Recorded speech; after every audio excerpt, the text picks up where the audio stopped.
comes from Reading Jesus, a writer's encounter with the Gospels, written by Mary Gordon. Mary Gordon is a contemporary American novelist and a practicing, if somewhat argumentative, Catholic.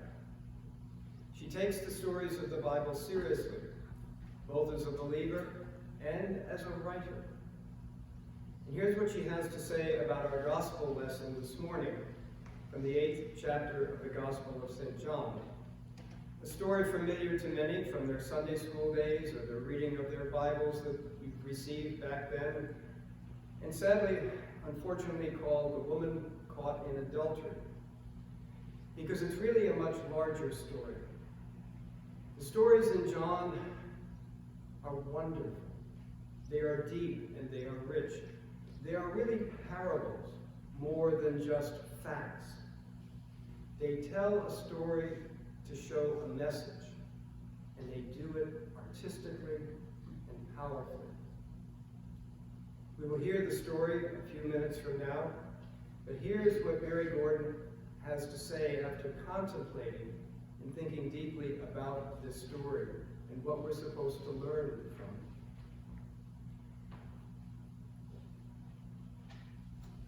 it. To be condemned is to be made a thing of, a thing whose shame is publicly perceived, whose punishment is seen as being somehow good for the public good.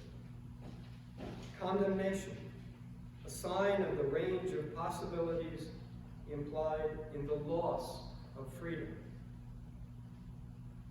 To be free of condemnation, then, is to be extravagantly set free from the loudness and heaviness and banishment of accusation, the threat of stones, physical harm, of violent death, set free and shown the possibility of the lightness of forgiveness. A freedom born of a refusal of mastery, a refusal to invoke the privilege of the law. Jesus says, "Neither will I condemn you. I will not." Jesus' last words to her insist upon her changing her life. Sin no more. So then, there is an ethical imperative, but it is large, unspecific, privately understood. There is no mention of what are known as sins of the flesh. What she must move from is a larger and less specific darkness. The next words in this chapter of John are these: "I am the light of the world."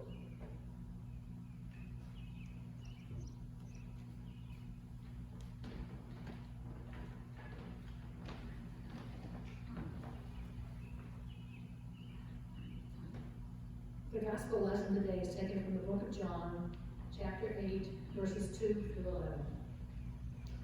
Early in the morning, he came again to the temple. All the people came to him, and he sat down and taught them. The scribes and the Pharisees brought a woman who had been caught in adultery, and placing him in the midst, they said to him, "Teacher, this woman has been caught in the act of adultery. Now in the law, Moses commanded us to stone such. What do you say about her?" This they said to test him, that they might have some charge to bring against him. Jesus bent down and wrote with his finger on the ground.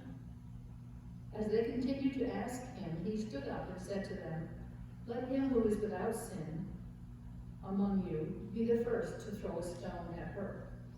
And once more he bent down and wrote with his finger on the ground. But when they heard it, they went away, one by one, beginning with the eldest. And Jesus was left alone with the woman standing before him. Jesus looked up and said to her, "Woman, where are they? Has no one condemned you?" She said, "No one, Lord." And Jesus said, "Neither do I condemn you. Go and do not sin again."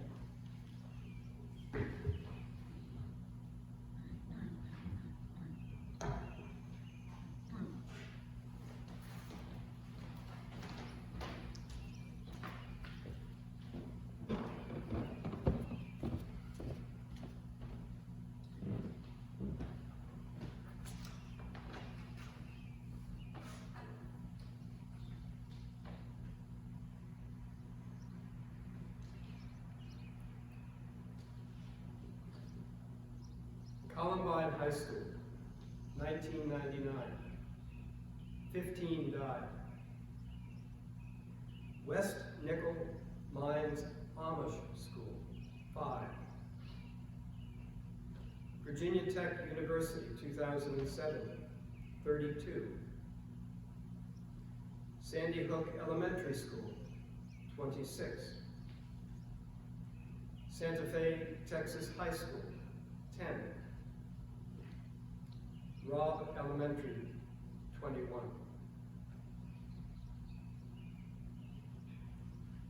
Emmanuel AME Church, Charleston, 9.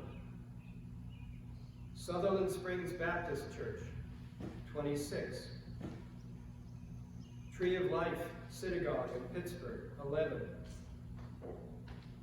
Oak Creek Sikh Temple in Wisconsin, 7.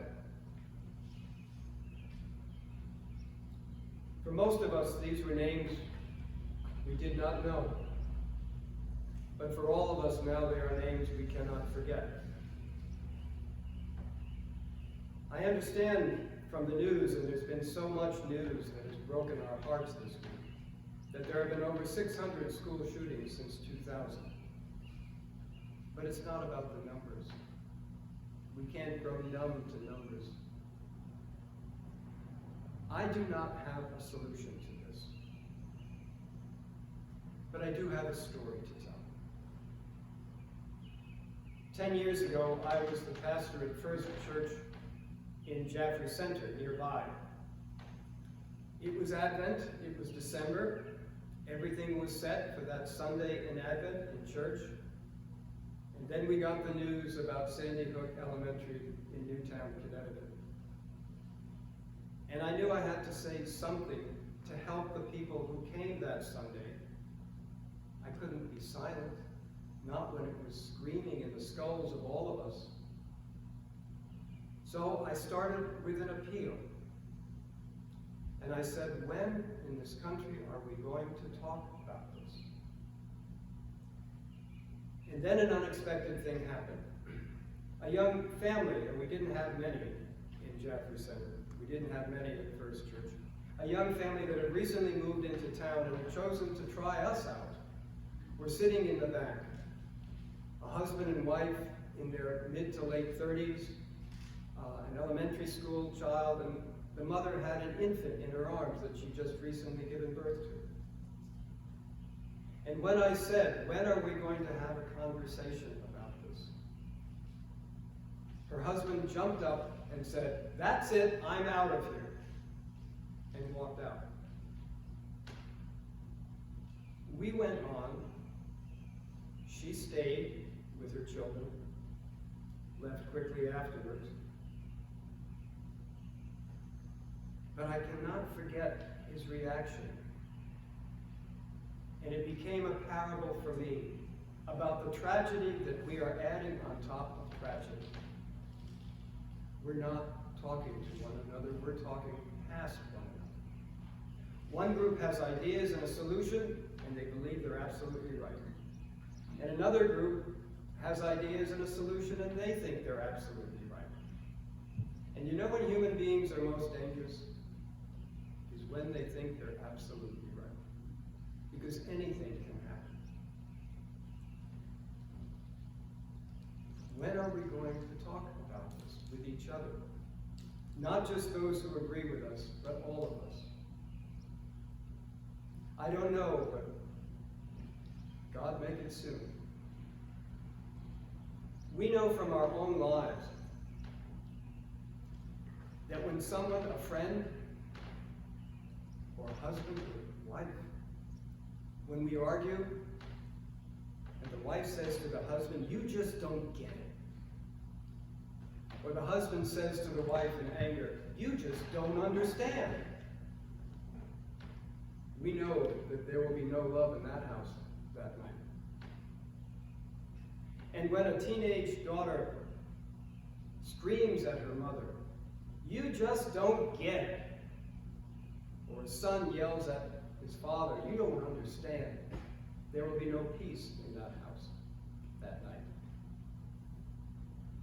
When are we going to talk about this? I don't know. But I think I speak for all of us when I say I hope it is soon.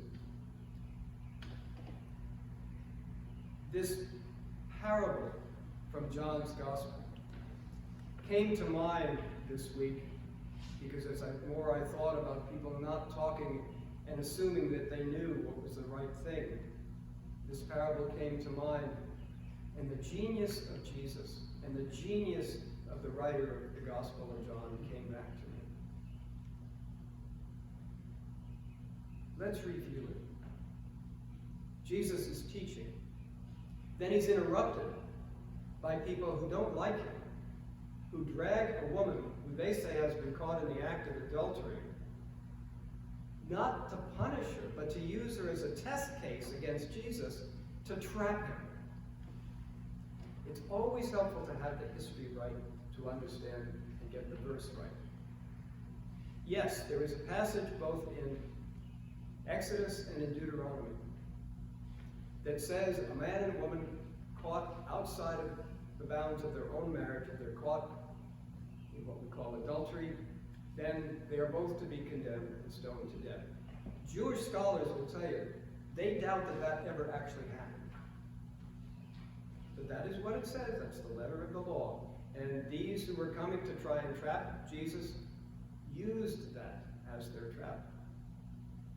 But the real trap is it's against the law in Rome. It's against Roman law to put to death anyone caught in adultery. That's the trap. Jesus is in Jerusalem. He's teaching. Roman spies are all over the place. If Jesus says, we must follow Mosaic law, the law of Moses, then he's violating Roman law, and he can be arrested. If he stands up for Roman law, he shows himself not to be a faithful Jew. So what does Jesus say? Not much. He stands in silence. He won't step into that trap.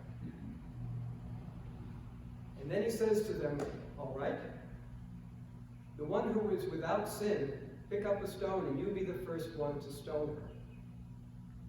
Ah, the genius of Jesus and the beauty of this moment in John's Gospel.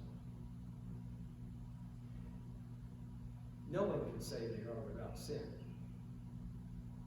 Because if they did, they'd be lying. And what would that be? A sin. And if they go and stone her and kill her, then, and Jesus has allowed them to do that by agreeing with them, then Jesus has abetted them in another sin, which is killing. So he puts it on them. They know they've been bested and beaten, so they leave. But the woman who has been silent, and probably very afraid, stands alone with Jesus, and Jesus says to her, again, not pronouncing, but asking, woman, is there no one here to condemn you? And she says, for the first time she speaks, she says, no, Lord, no, Master. And Jesus says, well, I won't either. I will not. Not only spares her life, but restores her dignity as a real human being, not a thing to be condemned. The genius of Jesus and the beauty of this story. He sets her free. And instead of a death that day, there's life. He has set free those who accused her from the evil plans that they hatched. He has set her free to move on. Because Jesus is just like God. God cares so little about what we did in the past. But God cares deeply and immediately about what our future is going to be like. And as with that woman, we cannot change any of us one moment of the past, but everything we do and decide today will make the future that we will have tomorrow. The genius of Jesus. It's not about what happened. It's about what can be if we decide to make it happen and sin no more.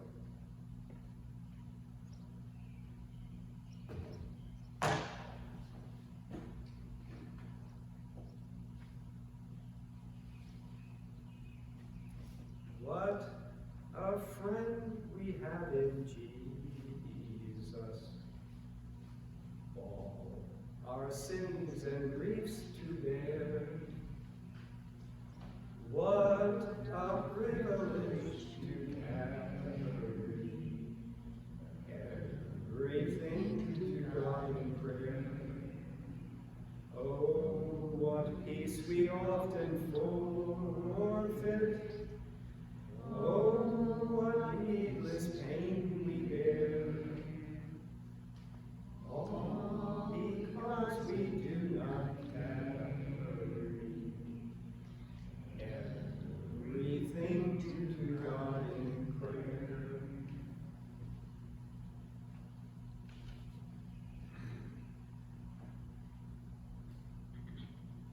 Our hymn is number 190.